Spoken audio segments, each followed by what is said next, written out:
here. Welcome back to my Country Craft Corner. So good to see you guys again. Well, I thought I would, before I start telling you what I'm here to create today, I thought I would go through the story again of how I came up with naming my YouTube channel Country Craft Corner. As some of you know, but as some of you might not know, I am a blogger. I'm a crafting blogger. I am a travel blogger, and I blog about my weight loss struggles. I blog about my doggies. I blog about my recipes.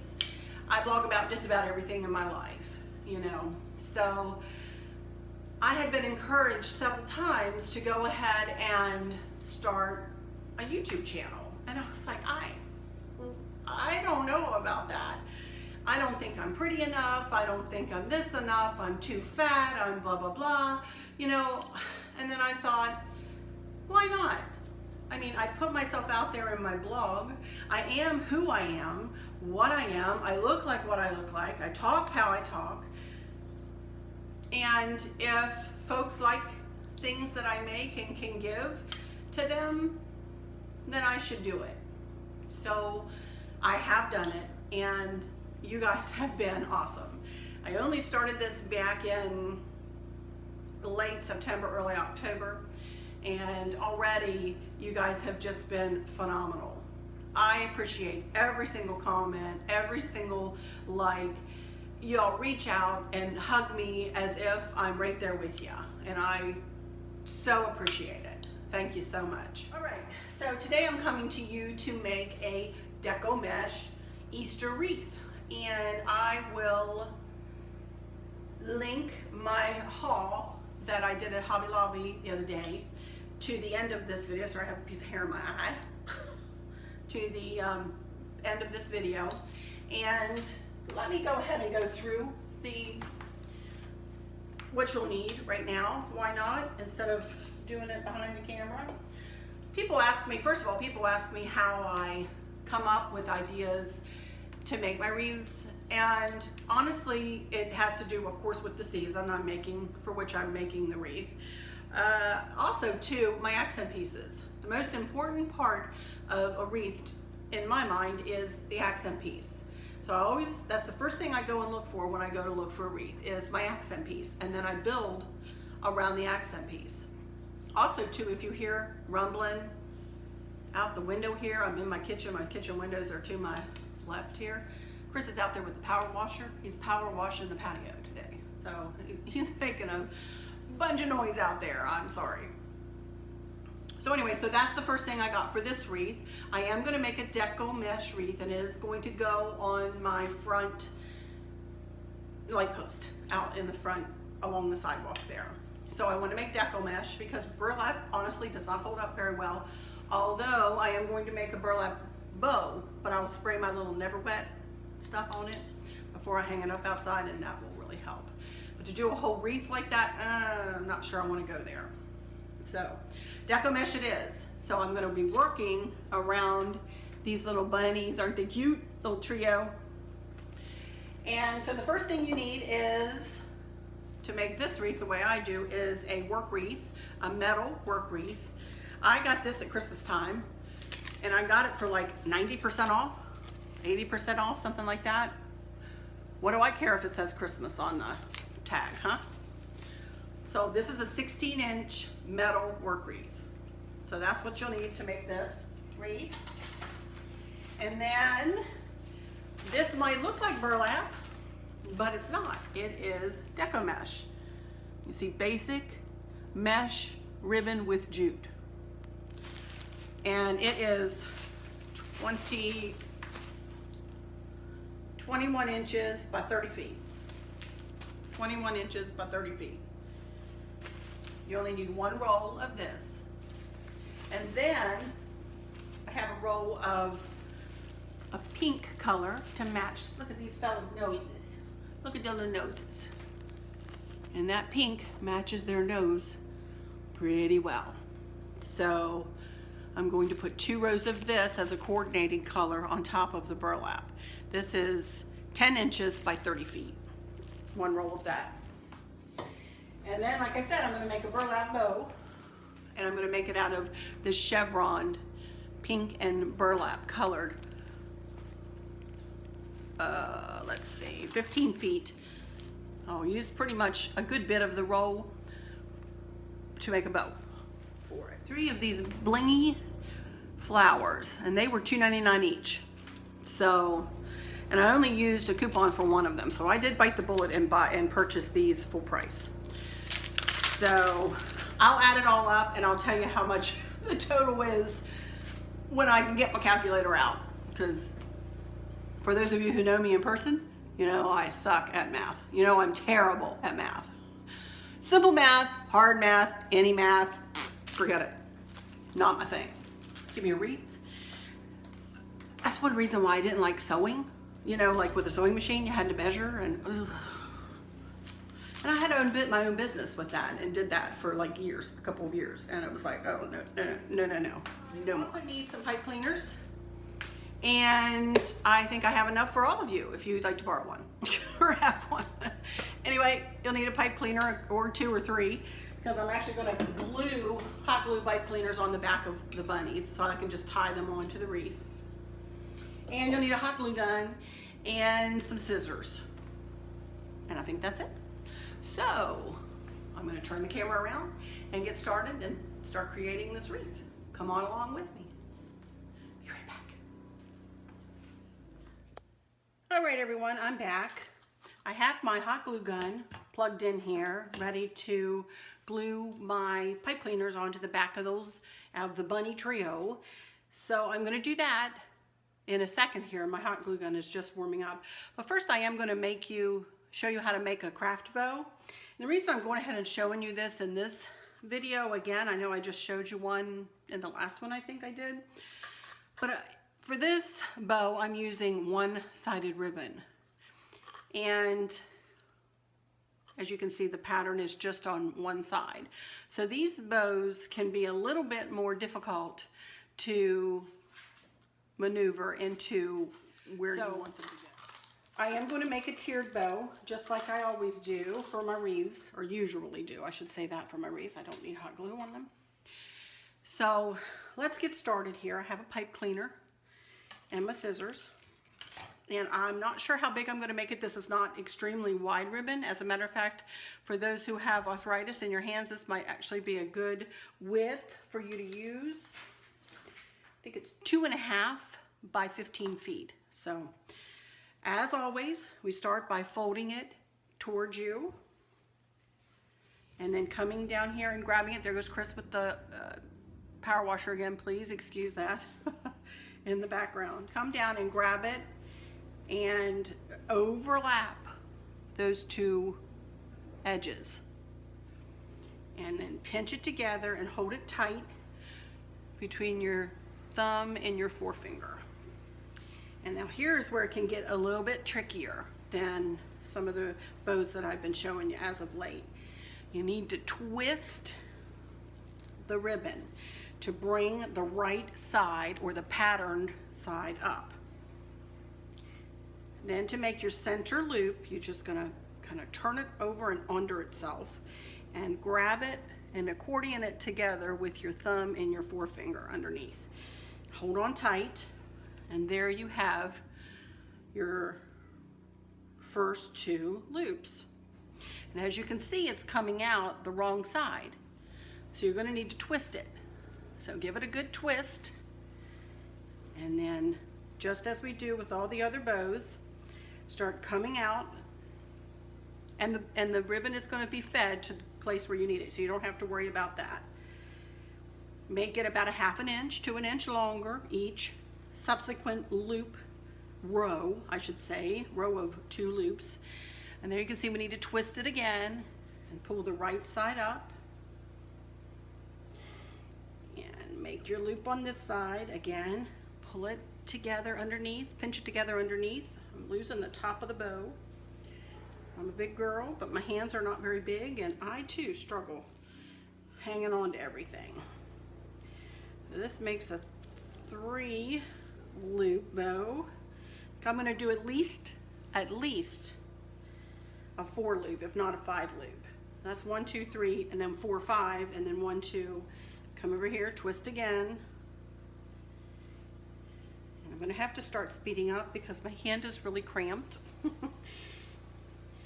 And I need to do this before I let go. I need to let go.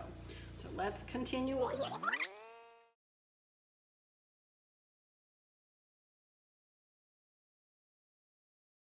Give myself a couple of long ties. I'm not sure exactly how I'm going to put this whole wreath together. So I want to make sure if I decide, let's say I wanted to take a tie up and around the top of the wreath and the other tie down and around the wreath, that I have enough extra ribbon to do that with. Which of course you could always just add some, but my anal retentiveness coming out again.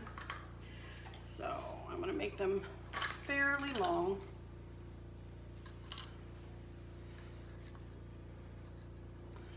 And that'll give me 1, 2, 3 ties, as you can see, or also give me extra if I need to, if I want to put an element of this ribbon, like say on the other side of the wreath or around the accent piece. We'll see where we go. I'm not sure. All right, then you feed your pipe cleaner underneath, on top of your thumb and underneath the center loop. Go to about the halfway point in your pipe cleaner, kind of snug it under your thumb there, and then wrap it around, hanging on still, and then pull the two ends together and twist as tightly as you can. And then give that poor hand a break and twist it several times so it doesn't come undone. And there we go. And take a little time to fix the bow. Pretty bow, and I have hardly even touched it yet, so that's attractive there. I'll fix it and it'll look pretty once it gets on the wreath. All right, now let's move this bunny over here and let me show you how I glue the pipe cleaners on. This is not a difficult process at all. I just fold it kind of in half, and then I try to make kind of a flat, instead of it being a pointy curve, I kind of make it kind of flat so that I can set it up on the back of the bunny's head. And put some hot glue down and let it sit there and dry. Sometimes what I do is go ahead and do the second one.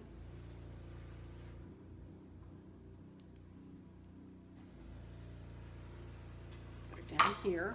Don't worry about that one.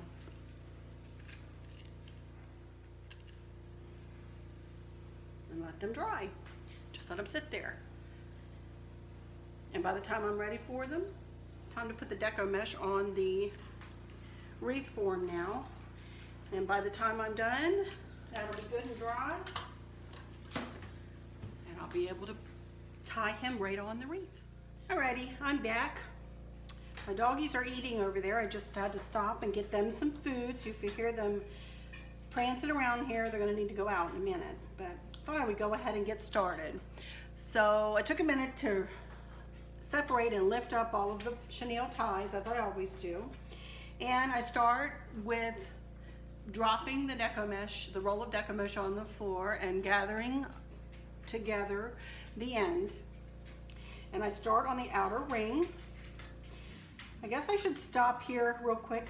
One lady asked me the other day why I do my wreaths upside down or on the back side.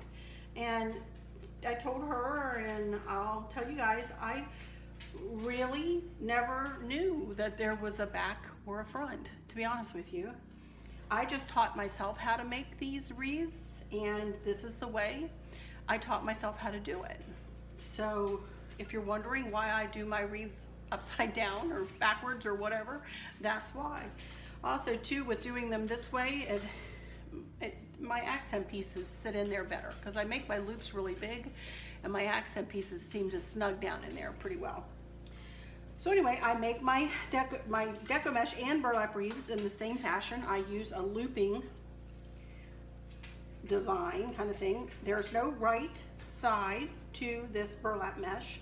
So but I do try to keep the same side up as I work my way around. So I make a loop about 10 to 12 inches between each chenille tie, then I back it up. I don't measure mine. You could if you wanted. I don't. I kind of eyeball them. I've done a billion, so I kind of know what I'm looking for. And I just work my way all the way around the wreath like this.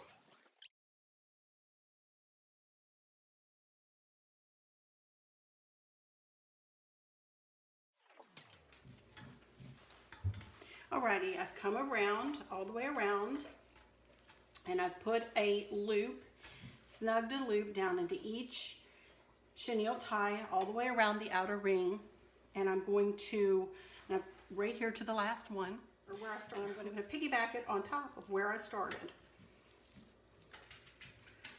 Now, to transfer over to the inner ring, no cutting is necessary, unless you wanted to change colors, which I don't on this. But I just go ahead and make my next loop, and I go to what the next natural chenille tie would be, only on the inner ring. Like here it is on the outer ring, and they're not going to be even. These chenille ties are not going to be even. So just go to the next natural one, which is kind of before it would be on the outer ring in this case. But it's okay. You don't have, it's not going to be perfect. And you don't want it to be perfect. That's the beauty of wreath making. All right, and we're going to make our way all the way around the inner ring in the same way that we did the outer ring. Last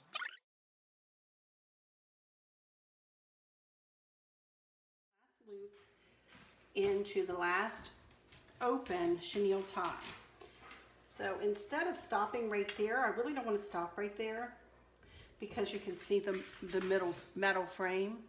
So what I want to do is just piggyback it in to the very chenille tie that I started with. And I know it kind of looks like a crisscross there, but I will fix that by either putting the bow there or camouflaging it in some other way. That's the way I do them. I taught myself how to do them. And that's it for the burlap colored mesh. So I just take my scissors and trim it off, leaving myself a little tail so that I can tuck it between. Now it's time to add my pink. And what I'm going to put a row around the outer ring, and then I'm going to put a row on the inner ring. So I'm going to do this and transfer over in much the same way, in the exact same way that I did the burlap. So I'm just going to speed through this part, and for time purposes, let me get it started first though. You can see that this isn't quite as wide as the burlap colored, but that's okay. That's what I wanted, because I wanted to do 2 rows, but I wanted to see the burlap too. So tuck that end back in the back, and I'm going to work my way, and I'm going to make the loops pretty big because I want them to be up and over the loops that I just created. Y'all might ask, why don't you pile one, the pink on top of the burlap and do it all at the same time? Well, I don't like doing that because I like to see it kind of move and each layer be separate from the other. So that's why I do not do them all at the same time. All right, I'm going to work my way around with making these big loops. I'd say they're at least 12 inches, you guys. Big loops on the pink or coordinating color. Right on around, and I'll be back when I'm done.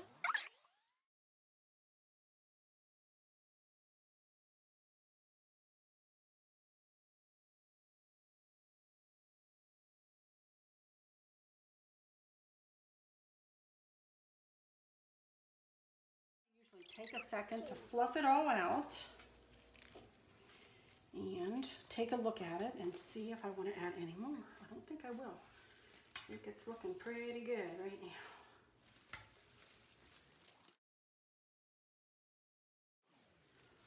All right. I think I'm really liking how that's looking.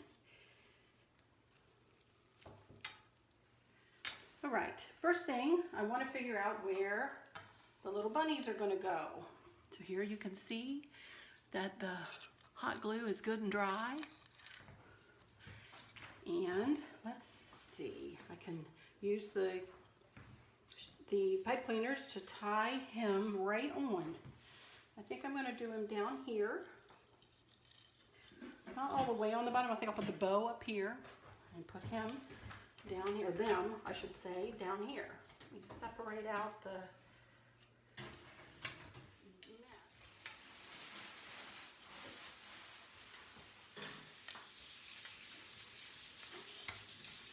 All right. They're cute. Now, let's see about the bow.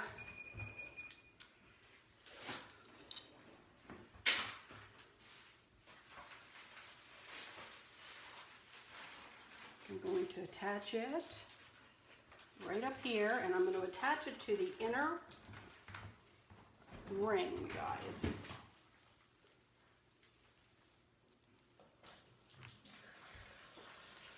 There we go.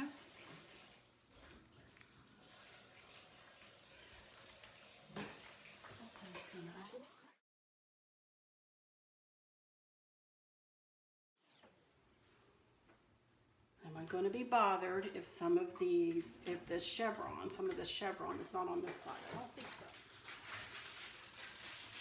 Maybe not. So, let's see here.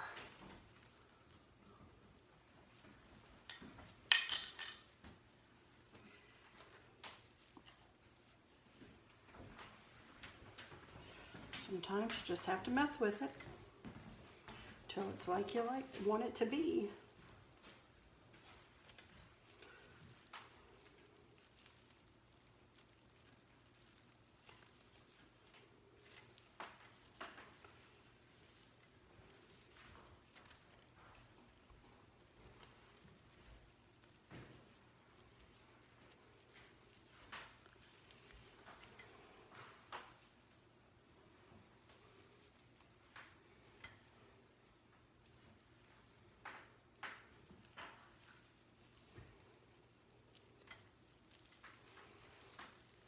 I'm going to stick that right down into that outer ring. I'm creating as I go, and I got quiet again on you guys, didn't I? I always do it. I'm really sorry.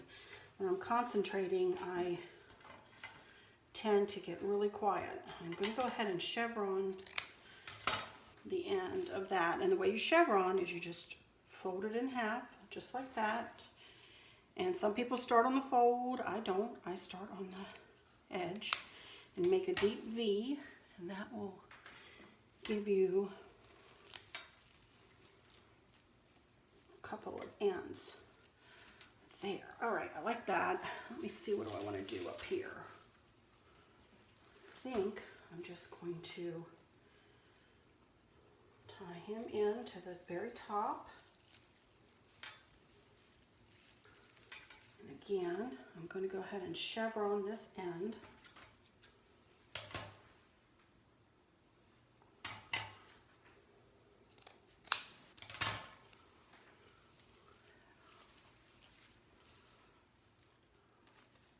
And now I think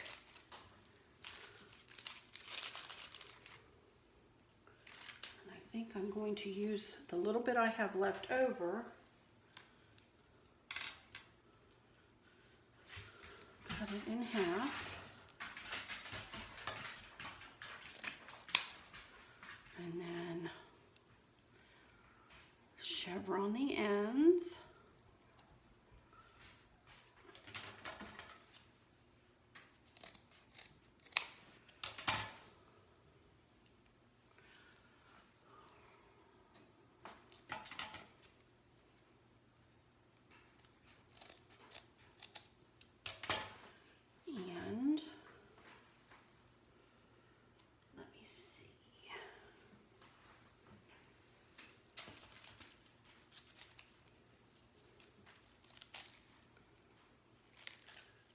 in this twist tie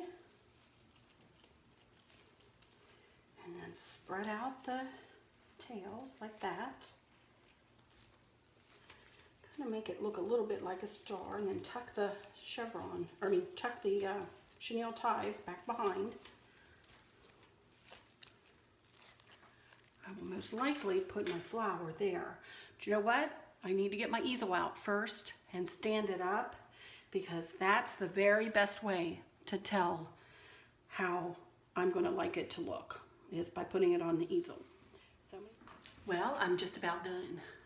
I just need to glue my flowers on, and I need to fluff it up, stand back from it and fluff it up and push it in places and try to control the shape of it. I always try to make sure that they are nice and round and I don't have a big poof sticking up this side like I did that one time. That wasn't good. So I'm going to lay the easel back down now. I've got the flowers in place. I did trim the stems of the flowers. So I have them in place. I haven't hot really much what I envisioned when I was trekking around there in Hobby Lobby and picking up the different accent pieces.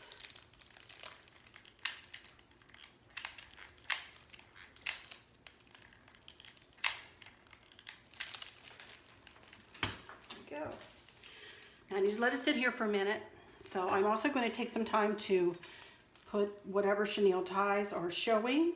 I'm going to hide them a little bit, and if I need to put a little snip of glue just to hide them, I will. I'm really not too worried about it though, because this is kind of a sparkly wreath anyway, so I'm really not worried about them kind of shining through. Hi everybody, I'm back with the finished product. Pretty happy with it. In fact, I'm very happy with it. I've had to do a lot since I've been making this wreath. I have to stop to feed the doggies, and I made a pound cake today. I had to stop and dump that out. Anyway, I'm finally done. I know it hasn't seemed that long to you guys, but to me it's been a little while since I've been working on this. But this will be hung outside on the light post when I decorate for Easter, which won't be till after St. Patrick's Day. So in the meantime, it'll hang in here on one of my little hooks in here.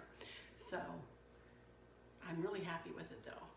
Sometimes less is more. Sometimes you don't need 500 accent pieces, and for this one I didn't put 500 accent pieces on it, just the bunnies and the bow and the 3 flowers, and that was it. So I'll just say, until next time, y'all take good care. Bye bye.